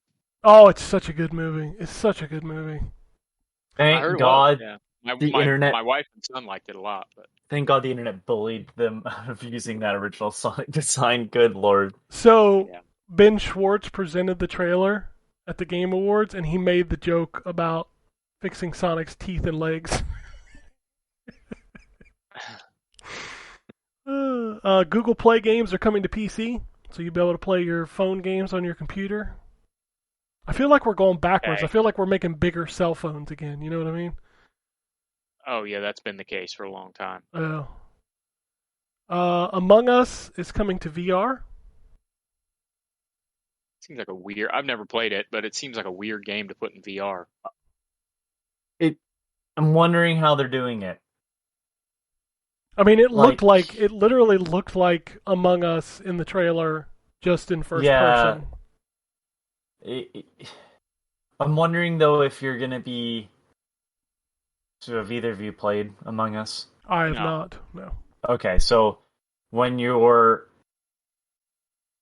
a crew member, you have to do a certain amount of tasks. There's 2 ways to win. You get rid of all the imposters, or you have what's called a task completion win. So if you complete all the if everybody completes all their tasks, the crew wins. They have a little bar that increases. And if the imposters outnumber the crew, the imposters win. And the crew members, when they're doing their tasks, basically play a little mini game. So I'm wondering if you're going to be having to like do that manually, like move your hands to like connect the wires or whatever. Because that would make it probably very hard for the imposters to fake doing the activities. Because that's one of the things is like as an imposter you need to fake doing like the tasks, but no one sees you doing it. They just see you standing around. And in VR, I wonder how that'll work. But I mean, it'll probably get a second life off of that if it turns out well. We got our first trailer for the Halo TV series, which will premiere in 2022 on Paramount Plus. I thought it looked pretty good. Yeah, I have not watched it, so I can't comment. Yeah, I think it looks good. Here was an interesting series of events. So Keeley made a comment about, the harassment, the Activision stuff, and then he debuted a trailer from Quantic Dream. Which was the new Star Wars Eclipse. It's a video game from Quantic Dream that takes place during the High Republic era of Star Wars. It's a intricately branching action-adventure game that can be experienced in many ways and puts the destiny of multiple playable characters in your hands. So what they're saying is eventually at some point somebody's going to go Super Saiyan and fight a Mayan god at the end? Cool. Maybe. Who knows? I'm still angry about Indigo Prophecy. I mean, I'd just be angry about David Cage in general. Yeah.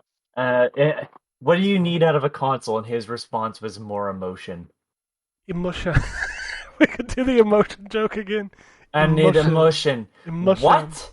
We're asking you physical hardware, and you're like, I need more emotion. You hack. You fucking Hollywood failure.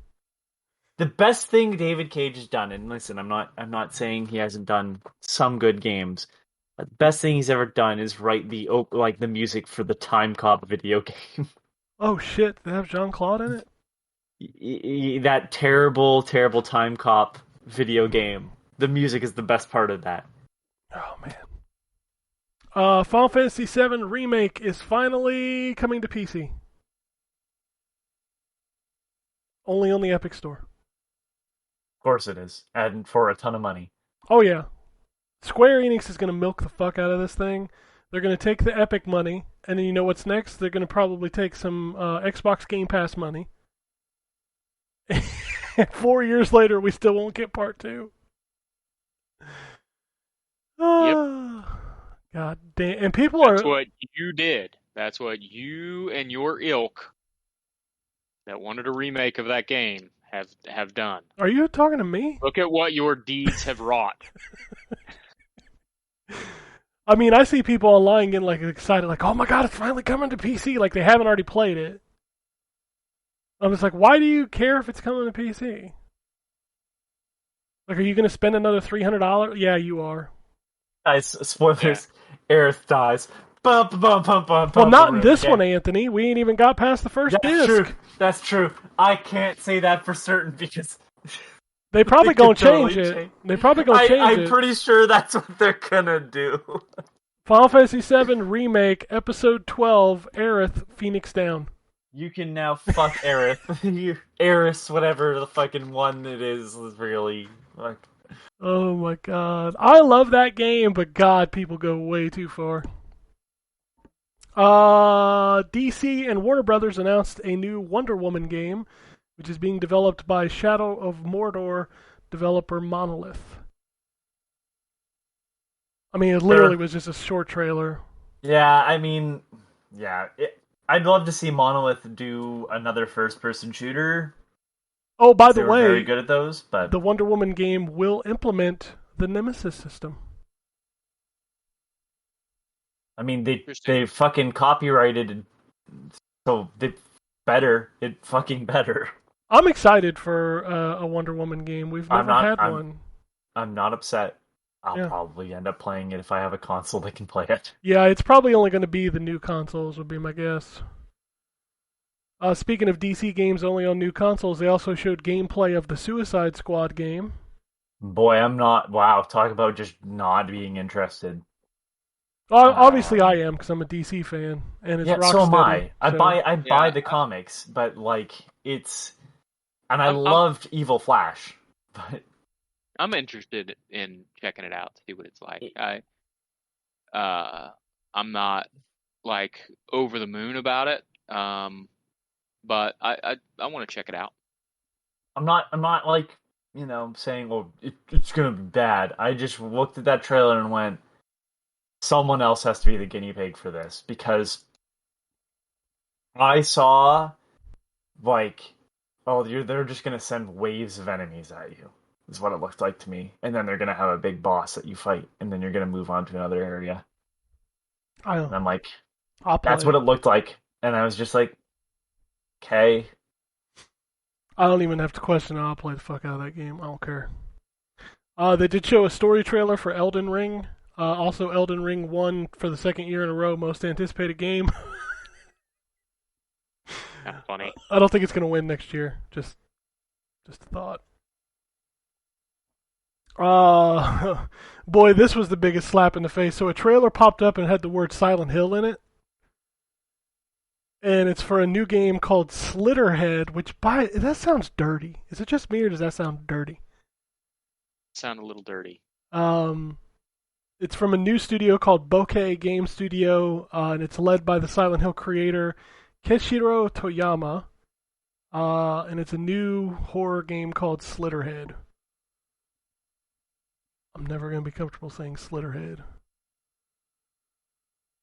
One of the big moments, which I people were like shocked by this, but I thought we'd already known that this was coming. Remedy announced Alan Wake 2 coming in 2023. It wasn't official yet. I know it wasn't official. It was a but rumored, and like they could have brought him into like a Control 2 scenario, right? Like it could have.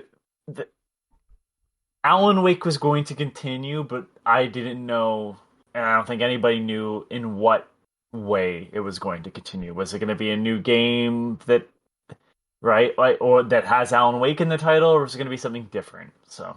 Also, Sam Lake confirmed that it is definitely a survival horror game, as opposed to an action-adventure game. Cool. I'm in. And for some reason, they closed the show with the Matrix Unreal Engine, which was cool, but kind of a weird way to close the show, I guess. And then we can't... Did we do the bingo card? Did we say who we thought was going to win? I thought we did, didn't we? Game of the year? No, we didn't. At least we didn't on any show that I was on, but I wasn't on a whole bunch of them. So. Yeah, I think it was just myself, Drew, and Ken that did, and I don't remember who said what. I think I said Psychonauts 2, but I was like, maybe it was gonna be It Takes Two. I didn't think Metroid Dread was gonna win, but I think I picked Deathloop because I knew how much people liked that among the editors. I did not think It Takes Two would win, but it did, and Joseph Ferris got up on stage and said a lot of profanity. Great. I'm not mad. I love that game. I'm not.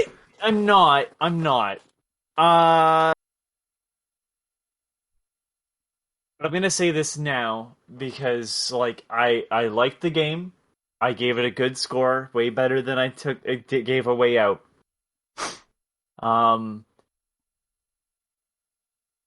If I see this formula again, and people praise it once again as something unique, I'm gonna be like, you fucking people, it literally won the Game of the Year award at the Game Awards. Like, everybody keeps treating this like it's the only co-op experience. And I'm like, it's not. It's the only one that is mandated co-op. But like, it was clearly a better work where they took everything that they learned from A Way Out, did it a lot better. They clearly understand how to make video games. You know, I realize that's a weird thing to say, but if you play A Way Out, it feels like someone that's trying to make a movie and then throw video game elements into it, and It Takes Two feels like a video game that is telling a story. Man, that And game is plays so working- good. Some of the best platforming in a video game, but unfortunately, like, it is... I want to explore a world, but I am tied with someone else, and there's really nothing to gain from exploration. Take your mechanics and do something really... Tell that story you want to tell, but, like, you know, and I'm not saying get rid of co-op, but, like, don't make it mandatory, because I think, like, that hindered a lot of people from playing it, because it is a very good game, but, you know, you have to get someone else with, and, like, playing with two different people would be really weird. And it's a long game, too. And it's a long game too, so it's one of those things where it's like, as much as I want to be like, it is a fantastic game, it is a weird game to have win, where I'm like, you know, and I'm very glad that he seems to have found his stride, though, because, like, you know, you play, like, Brothers got a lot of like acclaim. I know A Way Out did too, but it felt like a weird misstep. And now he's back to being like, no, gameplay is the focus, and we're gonna work on that in the narrative. But it's just like, am I gonna tell you that this game is better than... and I didn't like Metroid Dread, but, like, am I gonna tell you it's a better video game than Metroid Dread? I'm gonna tell you it's a better video game than... God, what else was there? Deathloop, which isn't everybody's cup of tea, and I obviously can't play it. Everybody forgot about Resident Evil. Everybody forgot about Resident Evil, and, like, am I going to tell you that this is a better game than Psychonauts 2? Because if we're going to talk about a game that uses mechanics in its story and is a wonderful 3D platformer, which It Takes Two is, like, man, Psychonauts 2 absolutely fucking steamrolls. I still find it weird that neither Psychonauts 2 nor Ratchet and Clank won anything. I'm not surprised Ratchet and Clank didn't win anything, and that's not because I think Ratchet and Clank is dead, but it's just like, this is the place Ratchet and Clank has found itself since the first three games. Yeah, I get it. It was just, man, it was probably the most next-gen game I played this year, I think. And, like, the fact that Psychonauts 2 didn't win anything for music or writing or... Yeah, the Psychonauts 2 thing blew my mind, although I was cheering for Guardians of the Galaxy when it won Best, what was it, Direct? Hey, yeah. As someone that hasn't even played that game fully, totally understand why that won, too. The amount of writing... And the amount that it is, it is quality writing, and it's a ton of writing. The fact that it doesn't have any missteps, and there's way too much dialogue to even listen to as you're shooting people. But it is I don't know, like, it's a weird thing, because it's like, I don't really care about the Game Awards. What does it really say at the end of the day? Like, well, not much when he's when he's spending probably 15% of the time, which was 3 hours, by the way, talking about the awards. I don't even know how much stake he puts in it, you know? Yeah, like, I'm not saying, like, oh, they've invalidated my opinions, or, like, no award show, by the way, none. Even the Oscars, especially the Grammys,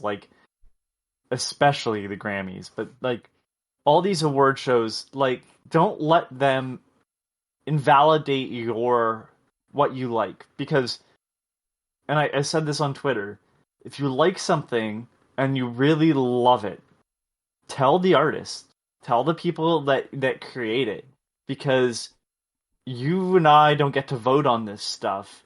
This is a group of people of, I mean, really, who fucking chose them to be the end-all be-all, right? And ultimately, like, and I say this as someone that gets games for free, but I think all of us buy a ton of shit too. It's a bunch of people that got the stuff for free. You're telling them that they're worth something with your dollar. And like, and then being able to say, and I love what I paid for, like, I found it worth my time and worth my while to then reach out to you and tell you that I loved your product, what your art, what you made, I think is more valuable than, an award show that focuses more on trailers for video games that are upcoming. And clearly doesn't really care about the people that make video games unless they're their friend. And I think that's where like Jeff and sort of the Game Awards showed their hand, was like, I'm not asking you to go on stage and criticize Activision Blizzard. That was never, you know what I mean? Like, that's kind of weird to do as a show that is trying to talk positively about creators, but at the same time, like, the people that are actually making the games, you're not standing up for them when you stood up for Kojima for having a disagreement with the family that owns Konami and leaving. And, like, where was that passion when Koji Igarashi had that happen to him with the same fucking company? And where's that passion now when a bunch of people whose names you don't know are speaking out about how they're being treated? Right? Like, so to me, it's like, I think this shows that, like, and I'm not saying it doesn't have its place, but, like, it's more important that we, as people that are consumers, rather than this elite few that get to vote on it, tell these companies, like, I love what you made. My disappointment in Psychonauts 2 not winning, I tweeted to Double Fine because I want them to know, like, that game touched me in a way that I wasn't expecting. And this is someone that just played Psychonauts 1 beforehand and loved it, but Psychonauts 2, like, invoked something in me as a person, not just as someone that was playing a video game. And, when we come to the Game of the Year discussion, I'm going to have a hard time choosing between a game that I loved playing and feeling and experiencing, and a game that blew my mind with mechanically what it did in Inscription. Like, what is more important? And, like, that's the reason why, like, when they say, oh, this is a Game of the Year, it's like, it's nice, but, is it important? And I kind of come to the conclusion that maybe it's not a Game Awards show like this. Yeah, I'm looking over the list of winners, and I bumped into a few things. One of the things that really stuck out to me is, like, they had that independent game award, and the way people talked about it, I thought Inscription was like a shoo-in. Like, there's no way it would lose. And it lost both of those awards to Kena Bridge of Spirits. And I'm just like, I don't know about that. And I'm looking over some of these too. It's also very weird. Like, how they had the player's voice where the player voted on the Game of the Year. That was Halo. Halo won that. But Halo wasn't even out. Yeah. Like, so. Well, the multiplayer was. Yeah, right?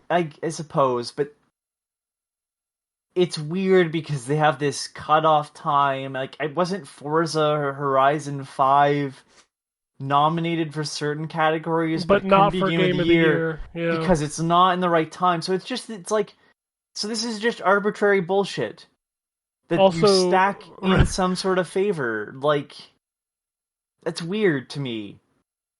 Resident Evil won one award. It was for Maggie Robertson's performance of Lady D.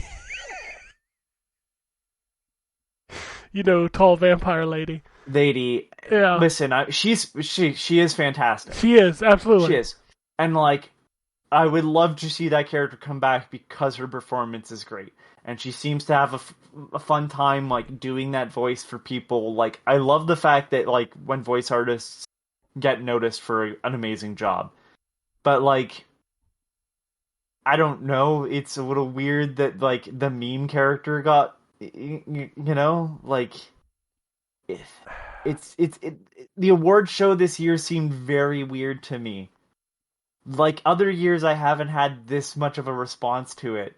And like this year I'm like, I don't fucking know what you're choosing off of. Like, who made this list? It would be better off because so the way I don't know the way they do voting, but the way that they do voting in like the Oscars is I think you like list a certain amount. You look at your top several, right? Yes, and then they like figure Assign it them out. points. Yes, and then they assign them points, and basically they figure out who won by who has the most amount of points, and like obviously you have less points if you're lower, and so you get these weird winners, but it's like, so like two people really resonated with one movie, but no one else did, so, you know, but that movie still has a chance because of how many points the first place is.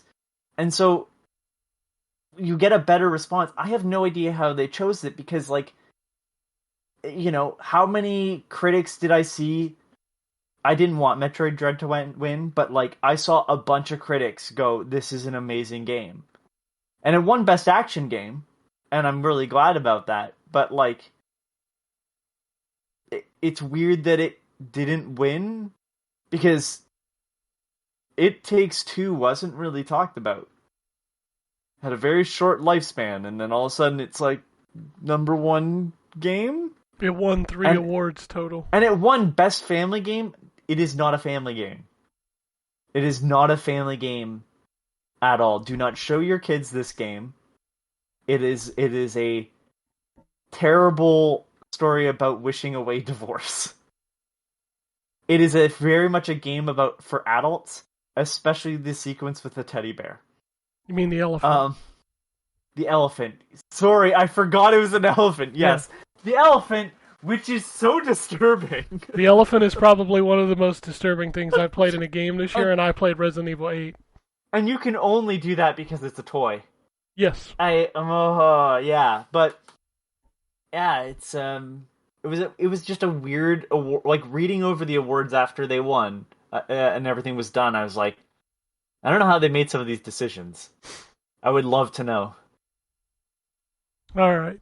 So that is the Game Awards. That is all the news. I have one email. Comes from Jeremy. It says, I am writing this email from vacation in Negril, Jamaica. It is glorious here. Internet is terrible, which works great for me. I picked up Chorus the other day, as it sounds like it's right. It sounds like my kind of game. Really looking forward to playing it when I get home. I didn't get a chance to watch the Kiwis, but it sounds like it was a good show. Have a great week. As always, thank you for the show. I'm so happy to see more people getting into, like, picking up Chorus. Because I think that's a sleeper for this year. I really like that game. So there you go. I'm looking forward to playing that once I get through some of these other games. God, there's been so many. I still see people talk about, like, I think it's such a cliche now when people are like, there were no games this year, like the games are drying up, and I'm like, dude, I can't even get through all of the crap that has come out this year that I want to finish. Like, I haven't finished Chorus. I just haven't had time to get back to it. From like 3 years ago that I wanted to play that I haven't had a chance to play. So yeah, like I don't understand this whole like, well, there's nothing to play. The games are drying up. I'm like, did you fucking finish everything that's come out? Like, right. I know you don't play every game, but yeah, still. Exactly. Well, I was gonna say like most of those people that complain, I'm like, oh, I only play like 2 types of games and I won't play anything else. Well, that's a very much you problem. I'm sorry. That's on you. Yeah, like Have you tried one of the many handful of hentai games that come out every week on Switch? Maybe you'll discover something in yourself. Open your horizons. Open your heart, it's gonna be alright. We didn't talk about Oh, that. God. They showed the new Sonic game at the Game Oh! Awards. Fuck! I knew there was something that we were missing. Breath of the Sonic? Yeah, what the fuck is that? I'm like excited, have no idea how the fuck that's gonna work. And at Yeah. the same time, I was getting uncomfortable Sonic 2006 vibes just by the graphics. Yeah, let's not think Oh, about we're that. I don't think we need to worry about that. I'm like, oh, so castles and realistic grass and trees, and oh no, we're heading back into that territory. Well, let's just hope The moment there's a human character that isn't Robotnik, I'm out. let's just hope that we don't see, the Black Knight. Yeah, Sonic and the Black Knight. the night. Yeah, All sorry. right. That's a song from that game. Oh god, that game. Oh, that game. The Sonic storybook games. Yeah, well, close that book. It was bad. You telling me you're not interested in Sonic making out with a human woman? Oh my gosh, she gives him the They had bedroom to- eyes. Can I just say that like literally the game ends with that whole story being wiped from history, but I had to watch it. How unfair! Should have just not made it. You should have just wiped it from history. As you're making it, someone should have walked over and just ripped the hard drive out and went, "It's over. We're done." And they made two bad games in the same time span. They did Sonic 2006 and then Sonic and the Secret Rings, and both of them are bad. Yeah, that is not a lie. Both of those games make Sonic Unleashed, look like a gem. Wait, is Sonic Unleashed the one where he turns into a Werehog. How have they just spent like 30 years completely massacring all the goodwill they've been built up from Hey, the Sonic series? 20 years, I guess. I but- don't know, but The- they made a good movie. What was the Sonic Hero? Not Sonic Hero. What's the Nope, Mania. Mania? Sonic Mania was good. They did Generations. Sonic that was Forces good. And then- is okay. Okay, people really hate on that game, and my response is like, It's fine. have you played other Sonic games? It's fine. There's a lot worse. Somebody said Forces makes 06 look good, and clearly that person never played 06. No, Do one mock speed no. section and tell me that this game is playable. It is not. No, Sonic 06 is quite literally in the annals of history of being one of the worst games ever made. It's the only reason why Sonic 06 is like not the worst game ever is because Perfect Weapon exists. Superman 64. Uh No, Sonic 06 is better than Superman 64. I Perfect Weapon is also better than Superman 64. oh man, no. Superman 64, it's like It's the this worst is a game bad ever made. game, but I'm like No, there's no but. Is- There is no but. but it doesn't. Perfect Weapon is so bad. At least I'm like, this looks like Superman and a cartoon. Perfect Dude, Weapon's no. like, what if we just mangled a bunch of pixels? Have on you ever screen? played Superman 64? Yes. Did It's you make bad. it? Did you make it past the rings? No, I couldn't make it past the first two screens. Thank in you. Perfect Weapon. Let me tell you The that first somehow. two screens are 2 seconds. Wait. It's got a fucking fixed camera. Wait, I'm telling you, Perfect Weapon is a better game than Superman 64. Superman 64 Having is played, so I owned bad. Perfect Weapon. I did not own Superman 64, but I did rent Superman 64. And I can tell you definitively that Perfect Weapon is a better game than Superman 64. Superman 64 is funny because people remember the rings. The rings are not even the worst part of that game. The car.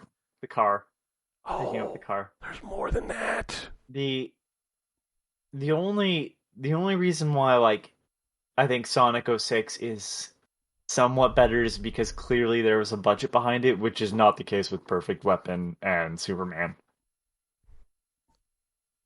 Yeah, it was a bad fucking game. Yeah, Sonic has a lot of bad games, everybody. Yeah. No, I'm not Yeah. breaking down any. Well, Sonic Advance and Sonic Rush on the DS, those series, fucking great. Play those. All right, let's wrap up the show with these tweets from Real Shogun Beats. He says, Game Awards, let's talk about those trailers. Hellblade looks incredible. I need to finish the first one. Suicide I also need to play that. I have not played that either. on Game Pass. first- Go get it. I know. Suicide Squad looks like the spiritual successor of Sunset Overdrive. I think I'm going to play... Fuck, how did we not... Oh my god. We forgot to talk about Space Marine. Oh, yeah. There's a second one. Which is the game that was announced that I actually really cared about, and I can't believe I didn't mention it. Dude, as soon as I saw the blue troopers drop down with the chainsaw, I was like, oh my god, they're making Space Marine 2. Oh, I love it. I love that first game so much. Oh, I hope they do a remaster of the first one because you can't play it anymore. I was about to ask if it's backwards compatible because I didn't Nope. think it was. Nope. It's not. Yeah, that really sucks, man. Because the first game... Anthony, have you played the first Space Marine game? No, I bought it. It's sitting there Oh, for 360. I was it's hoping it so would become good. backwards compatible. It's not, but I Yeah. do own it. I need to play it. I know it's Gears of War with It's worth Warhammer. hooking. It's worth hooking your 360 up to play. I'm lucky enough to have my 360 hooked up. I put it through the back of the Xbox One, and I just switched to the watch TV on Xbox One mode to play 360. Isn't there Yeah, lag in that? Not noticeable amounts, no. I haven't I had an think if I were Xbox playing with an, I haven't had an Xbox with an HDMI in probably, I don't know, 6 years. So I think it would be more noticeable if I was playing faster paced games. Like for the most part, it's like I've played third person shooters which have a lot of aim assist and action games that aren't super precision based, but like if I were playing a fighting game or like a really twitchy shooter, I could totally understand there being lag, but I have not noticed it, no.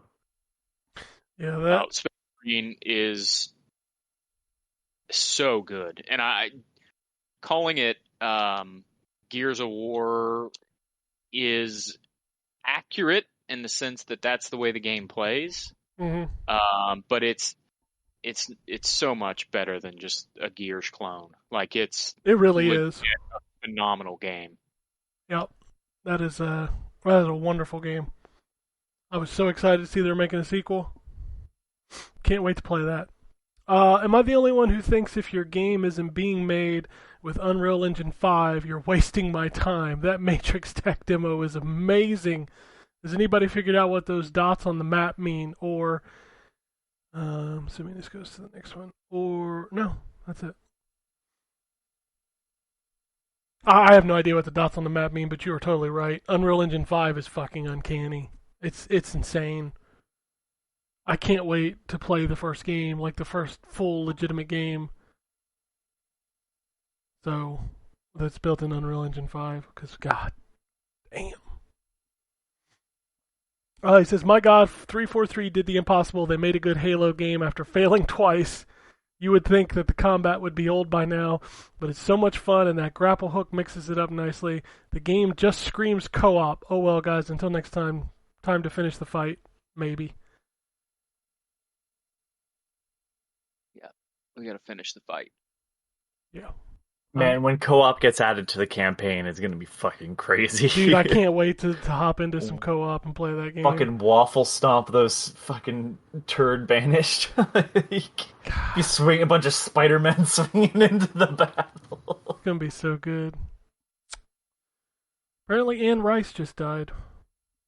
Yeah, I saw that. Wow. Huh. Oh, yeah, it's a good time I'm glad that I waited for Halo, to kind of finalize my game of the year list, because it's definitely going to be up there. I do need to play some more of that. But yeah, we're getting close. I legitimately only have one full work week left of the year. And then I'm off until January 3rd. Must be nice. You not taking any time off for Christmas? I'm not. I'll be off Christmas Eve, and I'll be off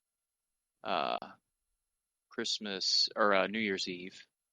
But I just was off for a week, so Yeah, I was I'm off for a week off. I was off the week of Thanksgiving, and then see, my problem is I don't take vacation throughout the year, so at the end of the year I have like 100 days that I got to take.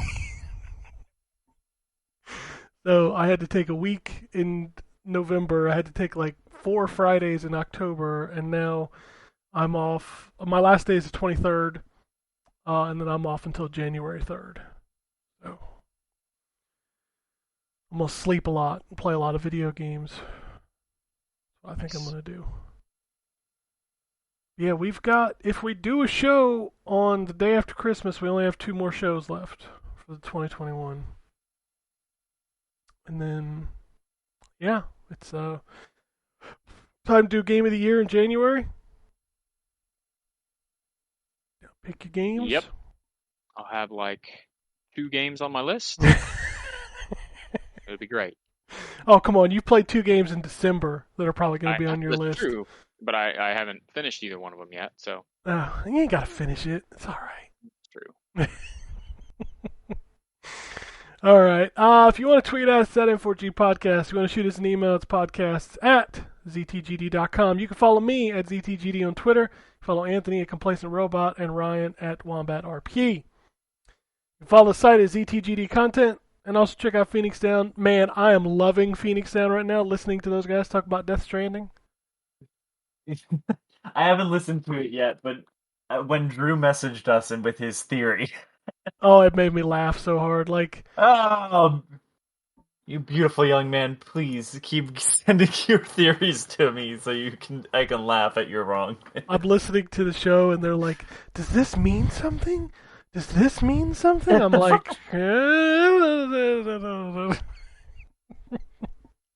God, I can't wait for them to get to the snow scene with Nicholas, whatever his name is. The actor that plays... no, he's the director. Nicholas Harden Redden, something like that? Yeah. He's the director of Drive. Because that is the scene where I was just like, whoa. I did the Keanu, whoa. It's another game I have not played. Oh, man, it's good. I've said it a million times now this time, but like, man, what a movie I really wanted to hate. You mean a game? Or a game, I should say, I really wanted to hate. You could be mistaken with Kojima, but... Yeah. No, it's because I'm looking up Drive when it was. Nicholas Winding Refn. Yeah, that dude. The director of Drive, and then a bunch of other movies nobody really cared about as much. Which is disappointing, because visually, he's unmatched, I think. But, yeah, like... I really, like, after those bonkers trailers, I was just like, this is going to be fucking trash. And then Kojima was like, I'll fucking prove him wrong. And boy, did he. I had to come and be like, I apologize. I love that Drew was like, they're never going to explain why Fragile Skin is messed up. Like, yeah, they do. They literally do, and like, I think not too long from where he is. He's like, it'd be another one of those things they don't explain. I'm like, oh no, they totally explain that. Totally. Anyway, that's all I have for this week. So unless anybody has anything else, we'll get out of here. Here's Patrick. Alrighty. And it goes something like this. Epic fail.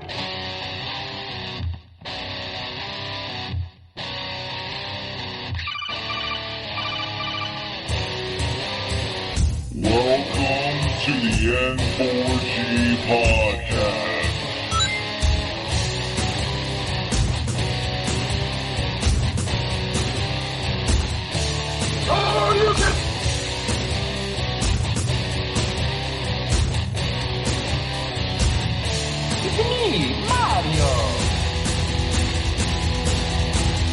Zero tolerance. This is going to be a very interesting episode.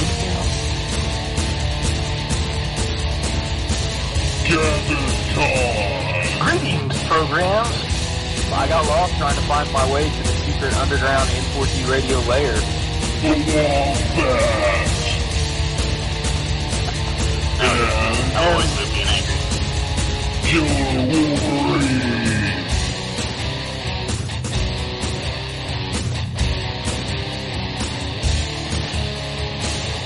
Play games, not consoles. No fanboys allowed. And then I killed the dragon. 8.0.